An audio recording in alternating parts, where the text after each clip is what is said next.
Punjabi radio USA ਪੇਸ਼ ਕਰਦਾ ਹੈ ਅੱਜ ਦਾ ਦਿਨ ਸਿੱਖ ਇਤਿਹਾਸ ਵਿੱਚ।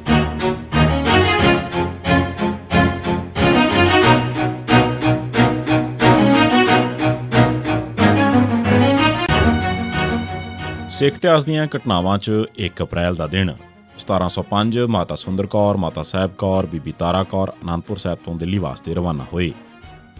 13 ਮਾਰਚ 1705 ਦੇ ਦਿਨ ਅਜਮੇਰ ਚੰਦ ਨੇ ਹੰਡੂਰੀ ਫੌਜਾਂ ਨੂੰ ਨਾਲ ਲੈ ਕੇ ਅਨੰਦਪੁਰ ਸਾਹਿਬ ਉੱਤੇ ਇੱਕ ਵਾਰ ਫਿਰ ਹਮਲਾ ਕਰ ਦਿੱਤਾ। ਅਜਮੇਰ ਚੰਦ ਇਸ ਵਾਰ ਫਿਰ ਹਾਰ ਗਿਆ। ਇਸ ਵਕਤ ਤੱਕ ਗੁਰੂ ਸਾਹਿਬ ਨੂੰ ਪਤਾ ਲੱਗ ਚੁੱਕਾ ਸੀ ਕਿ ਅਜਮੇਰ ਚੰਦ ਹੰਡੂਰ ਤੋਂ ਹੋਰ ਪਹਾੜੀ ਰਾਜਿਆਂ ਨੂੰ ਨਾਲ ਲੈ ਕੇ ਸੂਬਾ ਸਰਹੰਦ ਦੀ ਮਦਦ ਨਾਲ ਇੱਕ ਵੱਡੇ ਹਮਲੇ ਦੀ ਤਿਆਰੀ ਕਰ ਰਿਹਾ ਹੈ। ਇਸ ਮੌਕੇ ਇੱਕ ਵੱਡੀ ਤੇ ਲੰਮੀ ਜੰਗ ਹੋਣ ਦੇ ਅਸਾਰ ਸਨ।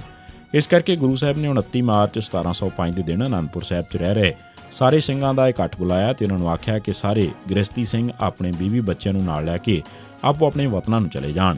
1 ਅਪ੍ਰੈਲ 1705 ਦੇ ਦਿਨ ਦੋਵਾਂ ਮਾਤਾਵਾਂ ਮਾਤਾ ਸੁੰਦਰ ਕੌਰ ਤੇ ਮਾਤਾ ਸਾਹਿਬ ਕੌਰ ਨੂੰ ਵੀ ਭਾਈ ਜੇਠਾ ਸਿੰਘ ਤੇ ਬੀਬੀ ਤਾਰਾ ਕੌਰ ਨਾਲ ਦਿੱਲੀ ਵੱਲ ਤੋਰ ਦਿੱਤਾ ਗਿਆ। ਸ਼ਾਇਦ ਉਹਨਾਂ ਦੀ ਮੰਜ਼ਿਲ ਬੁਰਹਾਨਪੁਰ ਸੀ, ਜਿੱਥੇ ਭਾਈ ਜੇਠਾ ਸਿੰਘ ਰਹਿੰਦੇ ਸਨ। ਹੁਣ ਅਨੰਦਪੁਰ ਸਾਹਿਬ ਵਿੱਚ ਗੁਰੂ ਸਾਹਿਬ, ਮਾਤਾ ਗੁਜਰੀ ਜੀ, 4 ਸਾਹਿਬਜ਼ਾਦੇ ਤੇ ਤਕਰੀਬਨ 500 ਸਿੰਘ ਹੀ ਬਾਕੀ ਰਹਿ ਗਏ ਸਨ। 3 ਮਈ 1705 ਦੇ ਦਿਨ ਅਜਮੇਰ ਚੰਦ ਨੇ ਹਜ਼ਾਰਾਂ ਫੌਜਾਂ ਨਾਲ ਅਨੰਦਪੁਰ ਸਾਹਿਬ ਨੂੰ ਘੇਰਾ ਪਾ ਲਿਆ। ਗੁਰੂ ਸਾਹਿਬ ਨੇ ਸਾਰੇ ਕਿਲ੍ਹਿਆਂ 'ਚ ਪੂਰੀ ਤਿਆਰੀ ਕੀਤੀ ਹੋਈ ਸੀ, ਪਰ ਉਸ ਵੇਲੇ ਅਨੰਦਪੁਰ ਸਾਹਿਬ 'ਚ ਅਨਾਜ ਕੋਈ ਬਹੁਤਾ ਨਹੀਂ ਸੀ। ਅਜਮੇਰ ਚੰਦ ਦੀਆਂ ਫੌਜਾਂ ਨੇ ਚਾਰੇ ਪਾਸੇ ਘੇਰਾ ਪਾਇਆ ਹੋਇਆ ਸੀ। ਇਸ ਘੇਰੇ ਤੋਂ ਕੁਝ ਹੋਰ ਦੂਰ ਹੰਡੂਰੀ ਫੌਜਾਂ, ਗੁੱਜਰਾਂ ਤੇ ਰੰਗੜਾਂ ਨੇ ਸਰਹਿੰਦੀ ਫੌਜਾਂ ਨੇ ਮੋਰਚੇ ਸੰਭਾਲੇ ਹੋਏ ਸਨ। ਹੌਲੀ-ਹੌਲੀ ਸਿੰਘਾਂ ਦੇ ਲੰਗਰ ਮਸਤਾਨੇ ਹੋ ਗਏ। ਸਿੰਘ ਛੋਲਿਆਂ ਦੀ ਇੱਕ ਮੁੱਠ ਨਾਲ ਰੋਜ਼ਾਨਾ ਗੁਜ਼ਾਰਾ ਕਰਨ ਲੱਗੇ। 1937 ਕੋਟ ਭਾਈ ਥਾਨ ਸਿੰਘ ਗੁਰਦੁਆਰੇ ਤੇ ਮੁਸਲਮਾਨਾਂ ਦਾ ਬੇਵਜ੍ਹਾ ਹਮਲਾ। ਰਾਵਲਪਿੰਡੀ ਤੋਂ 25 ਮੀਲ ਦੂਰ ਕੋਟ ਭਾਈ ਥਾਨ ਸਿੰਘ ਪਿੰਡ ਮੁਹੰਮਦ ਸ਼ਾਹ ਨਵਾਜ਼ ਖਾਨ ਦੀ ਮਲਕੀਅਤ ਸੀ। ਗੁਰਦੁਆਰੇ ਦੇ ਆਲੇ-ਦੁਆਲੇ ਦੀ ਸਾਰੀ ਜ਼ਮੀਨ ਉਸੇ ਦੀ ਸੀ। ਸਾਰਾ ਇਲਾਕਾ ਮੁਸਲਮਾਨਾਂ ਦਾ ਸੀ। ਜੋ ਹਿੰਦੂ ਤੇ ਸਿੱਖ ਪਹਿਲਾਂ ਹੀ ਉੱਥੇ ਰਹਿੰਦੇ ਸਨ, ਉਹ ਸ਼ਾਹ ਨਵਾਜ਼ ਦੇ ਬੰਦਿਆਂ ਤੋਂ ਡਰਦੇ ਮਾਰੇ ਪਿੰਡ ਛੱਡ ਕੇ ਚਲੇ ਗਏ ਸਨ। ਹੁਣ ਸਿਰਫ ਗੁਰਦੁਆਰੇ ਵਿੱਚ ਹੀ 7-8 ਸੇਵਾਦਾਰ ਰਹਿ ਗਏ ਸਨ। ਮੁਹੰਮਦ ਖਾਨ ਨੇ ਇਹਨਾਂ ਸਿੱਖਾਂ ਨੂੰ ਵੀ ਨਹਿਰ 'ਚੋਂ ਪਾਣੀ ਲੈਣ ਤੋਂ ਰੋਕ ਦਿੱਤਾ। 1 ਅਪ੍ਰੈਲ 1937 ਨੂੰ ਰਾਤ ਨੂੰ ਕੋਟ ਭਾਈ ਥਾਨ ਸਿੰਘ ਦੇ ਗੁਰਦੁਆਰੇ ਤੇ ਮੁਸਲਮਾਨਾਂ ਨੇ ਹਮਲਾ ਕਰ ਦਿੱਤਾ। ਘਟਨਾ ਵੇਲੇ ਸਿੱਖ ਗੁਰਦੁਆਰੇ ਅੰਦਰ ਕੀਰਤਨ ਕਰ ਰਹੇ ਸਨ। ਮੁਸਲਮਾਨਾਂ ਨੇ ਸਿੱਖਾਂ ਨੂੰ ਕੀਰਤਨ ਕਰਨ ਤੋਂ ਰੋਕਿਆ, ਪਰ ਸਿੱਖ ਨਾ ਰੁਕੇ ਤੇ ਕੀਰਤਨ ਕਰਦੇ ਰਹੇ। ਮੁਸਲਮਾਨ ਗੁਰਦੁਆਰੇ ਅੰਦਰ ਜਾ ਵੜੇ ਤੇ ਸਿੱਖਾਂ ਤੇ ਹਮਲਾ ਕਰ ਦਿੱਤਾ। ਇੱਕ ਸਿੰਘ ਭਾਈ ਨਿਰਮਲ ਸਿੰਘ ਸ਼ਹੀਦ ਹੋ ਗਿਆ ਤੇ 13 ਸਿੱਖ ਫੱਟੜ ਹੋਏ। ਮੁਸਲਮਾਨਾਂ ਨੇ ਗੁਰਦੁਆਰੇ ਦੀਆਂ ਬਾਰੀਆਂ ਤੋੜ ਸੁੱਟੀਆਂ। ਪੁਲਿਸ ਨੇ ਪਹੁੰਚ ਕੇ ਗੋਲੀ ਚਲਾ ਕੇ ਹਾਲਾਤ ਤੇ ਕਾਬੂ ਪਾਇਆ, ਪਰ ਕੋਈ ਗ੍ਰਿਫਤਾਰੀ ਨਾ ਕੀਤੀ। ਅਗਲੇ ਦਿਨ 2 ਅਪ੍ਰੈਲ ਨੂੰ ਕੁਝ ਸਿੱਖ ਆਗੂ ਉੱਥੇ ਪਹੁੰਚੇ ਤਾਂ ਪੁਲਿਸ ਨੇ 18 ਮੁਸਲਮਾਨ ਗ੍ਰਿਫਤਾਰ ਕੀਤੇ। 11 ਅਪ੍ਰੈਲ 1937 ਨੂੰ ਅਕਾਲੀ ਜਥੇ ਕੋਟ ਭਾਈ ਥਾਨ ਸਿੰਘ ਨੂੰ ਰਵਾਨਾ ਹੋਣ ਲੱਗੇ। ਮਾਸਟਰ ਤਾਰਾ ਸਿੰਘ ਵੀ ਉੱਥੇ ਪਹੁੰਚ ਗਏ।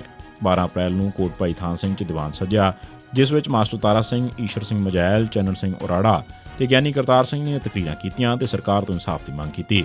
ਅਕਾਲੀ ਦਲ ਨੇ 24-25 ਅਪ੍ਰੈਲ 1937 ਨੂੰ ਆਪਣੇ ਜਨਰਲ ਇਜਲਾਸ 'ਚ ਕੋਟ ਭਾਈ ਥਾਨ ਸਿੰਘ ਦੇ ਮਸਲੇ ਤੇ ਸਰਕਾਰ ਤੇ ਪੁਲਿਸ ਦੀ ਵਧੀਕੀ ਤੇ ਸਰਕਾਰ ਵੱਲੋਂ ਮੁਸਲਮਾਨਾਂ ਦੀ ਨਜਾਇਜ਼ ਹਮਾਇਤ ਦੀ ਨਿੰਦਾ ਕੀਤੀ। 6 ਅਗਸਤ 1937 ਤੋਂ ਅਕਾਲੀ ਦਲ ਨੇ ਕੋਟ ਭਾਈ ਥਾਨ ਸਿੰਘ 'ਚ ਪਾਣੀ ਦੇ ਮਸਲੇ ਤੇ ਮੋਰਚਾ ਲਾਉਣ ਦਾ ਐਲਾਨ ਕਰ ਦਿੱਤਾ, ਪਰ 19 ਅਗਸਤ 1937 ਨੂੰ ਅਦਾਲਤੀ ਕੇਸ ਵਿੱਚ ਜਿੱਤ ਹੋਣ ਤੇ ਕੋਟ ਭਾਈ ਥਾਨ ਸਿੰਘ ਦਾ ਮਸਲਾ ਹੱਲ ਹੋ ਗਿਆ। 19 ਅਗਸਤ 1937 ਨੂੰ ਪੰਜਾਬ ਹਾਈ ਕੋਰਟ ਨੇ ਸਿੱਖਾਂ ਨੂੰ 10:30 ਤੋਂ 1:30 ਵਜੇ ਤੱਕ ਪਾਣੀ ਦੀ ਇਜਾਜ਼ਤ ਦਿੱਤੀ ਤੇ ਹੁਕਮ ਕੀਤਾ ਕਿ ਮੁਸਲਮਾਨ ਉਸ ਸਮੇਂ ਪਾਣੀ ਲੈਣ ਨਾ ਜਾਣ। ਇਸ ਹੁਕਮ ਦੇ ਬਾਵਜੂਦ 23 ਅਗਸਤ 1937 ਨੂੰ ਮੁਸਲਮਾਨ ਔਰਤਾਂ ਨੇ ਸਿੱਖਾਂ ਦੇ ਪਾਣੀ ਦੇ ਘੜੇ ਭੰਨ ਦਿੱਤੇ। ਇਹੋ ਜਿਹੀਆਂ ਹਰਕਤਾਂ ਅਕਸਰ ਹੁੰਦੀਆਂ ਰਹੀਆਂ ਤੇ ਸਿੱਖਾਂ ਨੂੰ ਤੰਗ ਕੀਤਾ ਜਾਂਦਾ ਰਿਹਾ। 24 ਫਰਵਰੀ 1938 ਨੂੰ ਅਕਾਲੀ ਮੈਂਬਰਾਂ ਨੇ ਕੌਂਸਲ 'ਚ ਕੋਟ ਭਾਈ ਥਾਨ ਸਿੰਘ 'ਚ ਪੁਲਿਸ ਦੀ ਭੂਮਿਕਾ ਵਿਰੁੱਧ ਕੰਮ ਰੋਕੂ ਮਤਾ ਪੇਸ਼ ਕੀਤਾ, ਪਰ 30 ਮੈਂਬਰਾਂ ਦੀ ਹਮਾਇਤ ਨਾ ਮਿਲ ਸਕਣ ਕਰਕੇ ਇਹ ਮਤਾ ਪੇਸ਼ ਕਰਨ ਦੀ ਇਜਾਜ਼ਤ ਨਾ ਮਿਲੀ।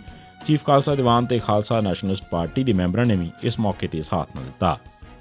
1 ਅਪ੍ਰੈਲ 1990 ਦੇ ਦਿਨ ਪੰਜਾਬ ਪੁਲਿਸ ਨੇ ਹਰਜਿੰਦਰ ਸਿੰਘ ਛੰਦਾ ਵਾਸੀ ਕੀਰ ਸਿੰਘ ਵਾਲਾ ਫਿਰੋਜ਼ਪੁਰ, ਮਲਕੀਤ ਸਿੰਘ ਉਸ ਦੀ ਸਿੰਘਣੀ ਬੀਬੀ ਕੁਲਵੰਤ ਕੌਰ ਤੇ ਉਹਨਾਂ ਦਾ ਪੁੱਤਰ ਅਵਤਾਰ ਸਿੰਘ ਤਾਰੀ ਵਾਸੀ ਲੋਹਾਰਾ ਰੋਈ ਫਿਰੋਜ਼ਪੁਰ ਨੂੰ ਨਕਲੀ ਮੁਕਾਬਲਿਆਂ ਸ਼ਹੀਦ ਕੀਤਾ ਗਿਆ।